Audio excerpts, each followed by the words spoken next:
Meu nome é Fábio Menino, eu tenho 36 anos, sou natural de São Paulo, da zona norte de São Paulo, onde eu nasci, cresci. Cresço imerso, assim, desde os 10 anos de idade, praticamente imerso na cultura do skate e da música, sobretudo do hip hop, que eu acho que é onde eu tenho os primeiros contatos ali com as linguagens gráficas, né, sobretudo, e eu acho que é dali que acaba surgindo meu interesse posteriormente pela pintura, né? Os trabalhos ele giram em torno dos motivos na qual eu escolho esses objetos, né? Sobretudo encontrar objetos na qual eu acredito que eles possam carregar uma certa carga simbólica e ver, né, como esses objetos conversam, né, de forma política, social e econômica, né, sobretudo. Pensar também o design desses objetos, que por hora, às vezes, acredito que esses objetos têm um design mais sedutor, ora esses objetos têm um design mais genérico, né,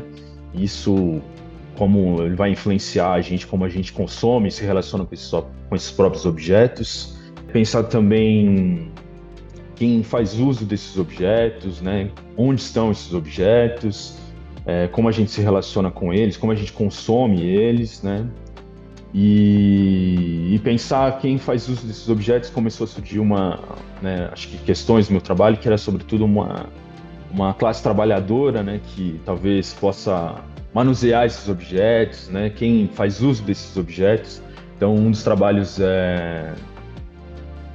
como referência é mão com serra circular, né, onde tem uma mão ali que surge, né, a figura humana, ainda que seja mais tímido, mas a figura humana surge ali segurando essa serra elétrica, né, quase com um gesto ali de uma certa classe trabalhadora ali, e pensar, né, sobre tudo isso, né, quem faz uso desses objetos, né, onde estão esses objetos, né, e como esses objetos, o que esses objetos podem dizer, né, do mundo que a gente vive à nossa volta.